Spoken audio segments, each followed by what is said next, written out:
One thing I really want to discuss is buying bikes on Craigslist and Facebook Marketplace.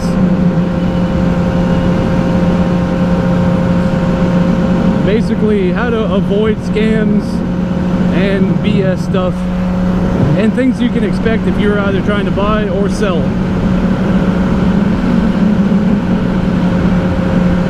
Alright, so first off, let's go with selling, because I've done a lot of the selling, because I mean I buy and sell and just piddle however. When you're selling a bike, it helps to give a nice good description, because people are going to ask anyway, and you know, I kind of get tired of the same question over and over and over.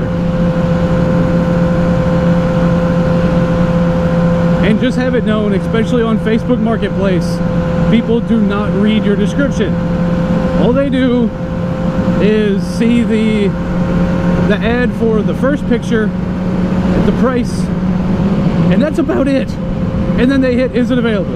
And that's all you're gonna get is it available 8 times a fucking day or more. No one ever reads the description. Okay, maybe, you know, 10% of the people that do will.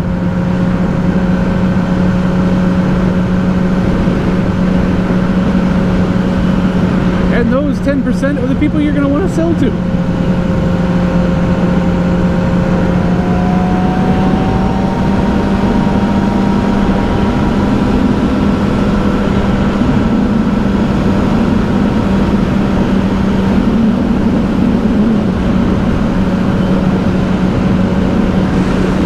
So the biggest thing, you know, for obvious reasons, when you're selling, avoid scams. You know, if people are, you know, you get the, hey, please send this to my email. No. Deal with that. Deal in public places. Don't invite these people to your house. You know, stuff like that. And, you know, hopefully you have a clean title if you're trying to sell a bike. I can't stress that enough. Clean titles, guys, please. You know, your bike that has no title is not worth anything. I hate to tell you. You know, of course, you know, the usual, take good pictures, you know. Don't do anything weird or scammy looking. You know, take a good picture that, you know, actually shows the bike. Don't take a picture of a beautiful sunset with a silhouette of a bike and leave that as the primary picture.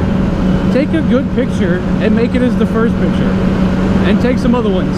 Some pictures of the tires, the miles, you know, the bike, the gas tank, dents, you know, highlight any damage that you're going to mention. You know, get at least, I'd say at least 5 good pictures. One of the front, one of the back, 2 sides, one of the top. You know, at least. That's all you need.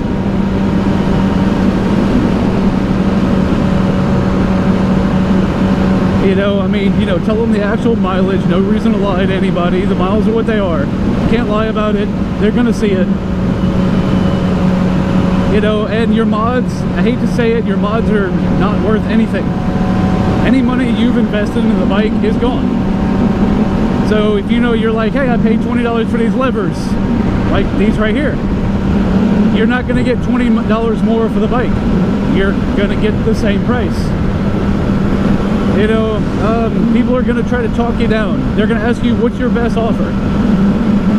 Those people probably only have half of your asking price at best.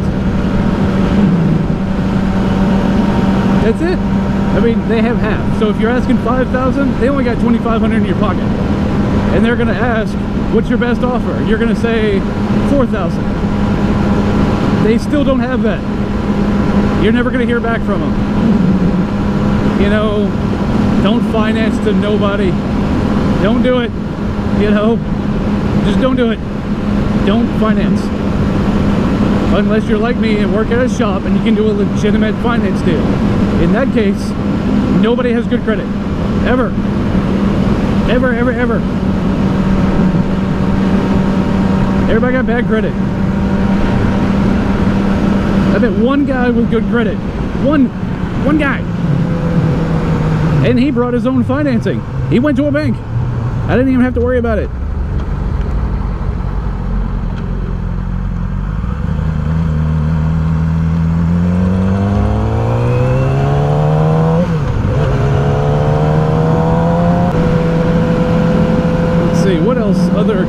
advice I can give you.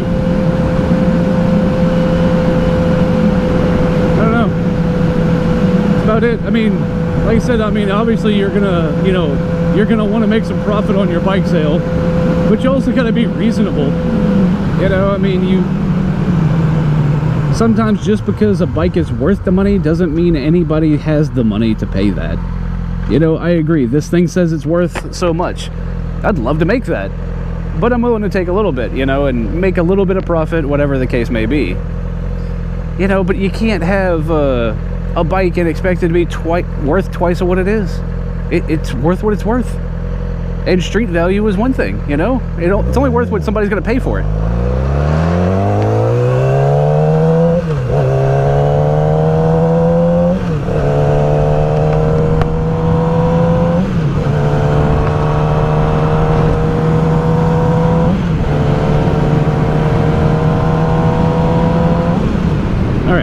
So now the really big kicker.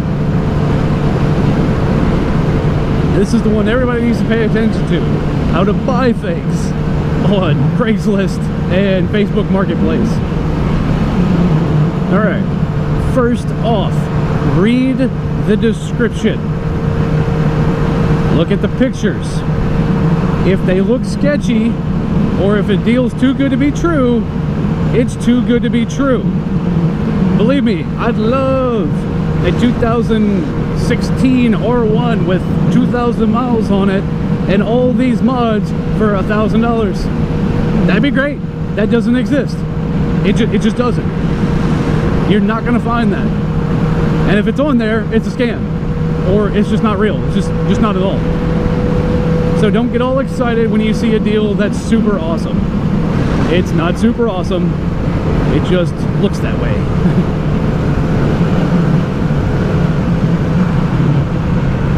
Alright.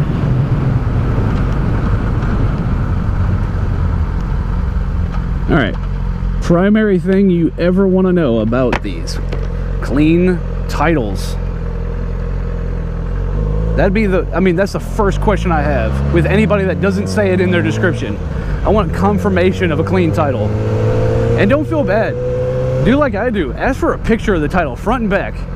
If there's something sketchy, and if you're not the actual owner on it, I want to make sure that title is going to be good for me. So don't feel bad asking for someone to send you a copy. You know, I don't feel bad. If I'm willing to give this person my money, I'm not going to get screwed on freaking a title. You know, if it doesn't have a title, or it doesn't have a clean title, or whatever, just walk away from it. You don't need that bike that bad, all right, guys? I mean, don't get me wrong, I need it, but I don't need it that bad. All right, let me go in here. So, as I was saying the other day, for tips about buying stuff on Craigslist, so one thing I forgot to add about the selling things on Craigslist is you're gonna have a million people ask you about trades. This is one of those really finicky subjects. You know, do you really want to trade anything for your vehicle? It really depends on why you're getting rid of it. Are you getting rid of it just to get something different, or are you getting rid of it for the money? You know, let's face it, nobody's going to trade you something of higher value than what you're selling. Just this morning, I had a guy ask to trade a 350 Vortec engine for this bike right here that I have that's valued at $5,500. I politely told him no, because one, that engine's worth $1,000 at best. Two, I have absolutely no need for it whatsoever, and it's nothing I can go sell for $5,500 quicker than what I have already. So I personally told him no. And then not 10 minutes later, he goes to my listing where I'm selling my 2003 and asks if I want to trade. And I literally responded and said, I don't want your engine at all. No. So people will basically go out there with something that's worth a lot of nothing and try to trade it for stuff that's worth good money for you. So you got to be really careful. I've only actually traded once And I did trade for another bike. The only reason I did is because my coworker really wanted the bike that I traded for, and then when I got it, he didn't buy it. So then I was stuck with a bike that I couldn't sell.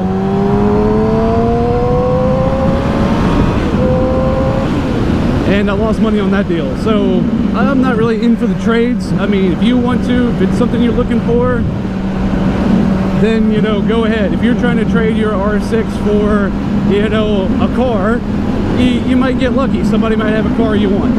But personally, I haven't had the best of luck out of those kind of deals. And, well, when you're selling, just trades are just a bad idea. And other piece of information for when you're buying. So when you're buying a bike, clean title. I cannot stress clean title enough. Clean title, please, ladies and gentlemen. No salvage, no bonded. Don't mess with it. You don't need the bike that bad.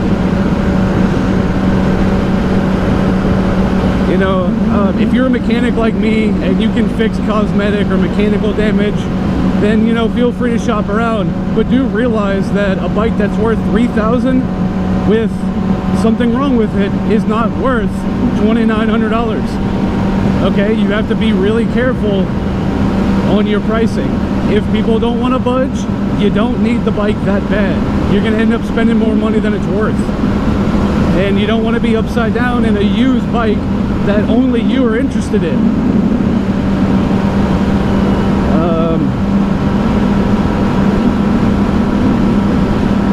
But like I said, if somebody's offering a genuine deal, one, you've got to be careful. You really got to know what you're talking about if you're going to go find and look for a bike that has problems. Like me with my 2003 R6. I knew that it needed an ignition switch. The one that on it was still worked, it just didn't work very good.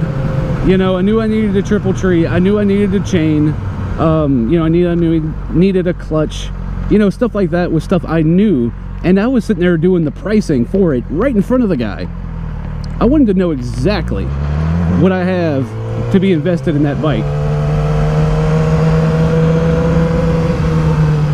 You know, and I was like, oh, it's gonna be like $200, $250, and then, you know, a few hours of my time to do the work. And I was getting the bike for significantly less than I was hoping for, so that's what I went with.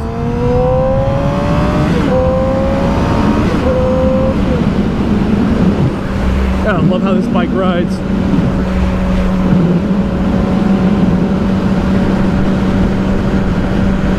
Woo! Ow!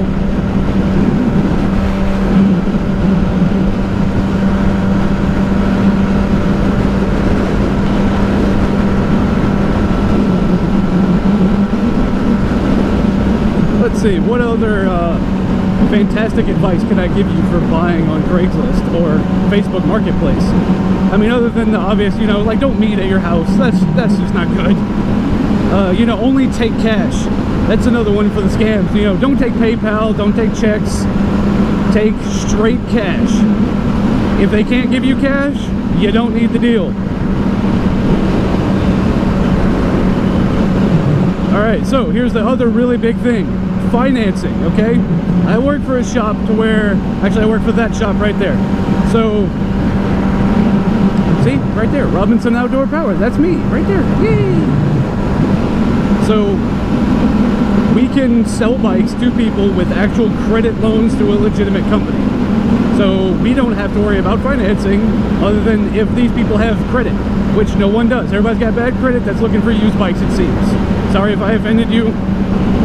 But let's be honest, most of us that are looking at used bikes can't afford new bikes. So, simple as that. So, a lot of people will ask if you can do payments.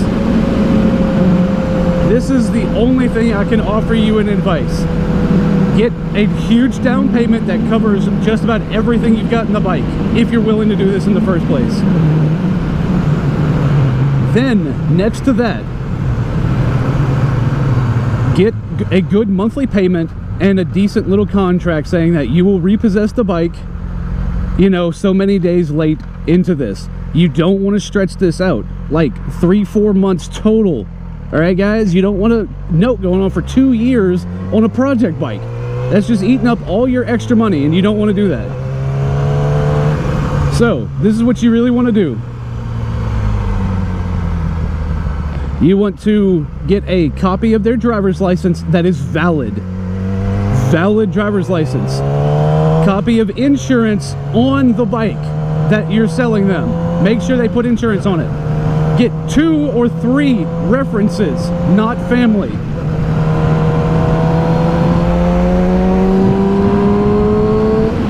And then call those references and make sure that person lives where they say they live. You know, I mean, with that, at least you'll know where the bike is. Keep you an extra key. All right, in case you got to repossess it, keep the key. Keep the title. Don't give them that title. Don't do it. Because as soon as you give them that title, they're gone. They're never going to pay you. Why will they? They're just going to hide the bike somewhere, change the title over, and then when you go to take it back, you're arrested for stealing because you took a bike that's in their name now. So, make sure they have insurance on the bike. Make sure they bring a valid copy of the insurance every time they make a payment. And have the payment at a business like me, you know, bring it to the shop. Have the payment there. But otherwise, I just try to stay clear of payments. I don't, you know, I mean, I've sold a few bikes by financing them through our companies. That's hard enough to do. So I would suggest doing, you know, I mean, if you can do that. I mean, not many people have access to a shop and finance companies, let's face it. Or you tell these people, you give them suggestions like, hey, go to my bank, such and such, you know, hey, they treat people nice, you know, put them in contact with your actual, you know, put these people in contact with like your banker, you know, your guy that always takes care of you, right? That way, that banker knows you, knows what they're buying. You know, it might make it a little bit easier. You might actually get the person a good hookup, and then you get the money from your bank. You know, you don't have to worry about getting paid. But yet again, it all comes down to credit. Who's got it? Who doesn't? Hey, look, another bike. But basically, I think that kind of wraps it up. You know, I mean, buying or selling, please be careful. No one wants to be screwed. No one wants to lose money on their bike sale. You know, I mean, that hurts. I mean, everybody wants to make a profit. I get it. Sometimes you just can't make a profit. But you cannot lose money if you just be careful. Don't get in a rush to sell it. Don't take a deal that's too good to be true. If it's too good to be true, it ain't good, man. Like me, I personally have one on Facebook right now that says, you know, 2000 something CBR 1000 for like $1,000. It's clickbait. It's, hey, click this because it's too good to be true. Please read my description that says I'm looking to buy bikes. I fix stuff up, cosmetic or mechanical damage, you know, and also sell bikes back and forth. No one reads that description. They just get all excited. Click it. Is it available? I'll give you this for it. You know, all excited. Screw that. No, read descriptions. Ask questions. Please get all the questions you can possibly get. Because when you get on scene, you're looking at a bike that is pretty like this. Look at this bike. It is stunning. These beautiful graphics. There's not a scratch on the bike. When I got there to buy it, this guy had cleaned the rims. He had polished this bike up because he knew I was buying it. But when I got there, I didn't know what questions to ask. I was just dumbfounded of how pretty it was. Don't make that mistake. I did all my research before I even got there. I knew what I was buying. And then, you know, I mean, I still looked at all the mechanical stuff. Are the front forks leaking? Are the brakes crap? You know, is it ragged out? What, you know, what is the thing? You've got to ask those questions and get just straight answers. Or otherwise, you're going to get screwed by buying or selling a bike if you just panic and don't ask these questions. And don't feel bad to walk away. Just because you drove 2-3 hours to go get a bike, don't mean you can't turn around and head home. You don't need it that bad. Best advice I can give you guys. I appreciate it. I hope this video helped you in any way. And if it didn't, tell me why. What do you want to know? And I'll add it to another video. So appreciate it, guys. Thank you very much.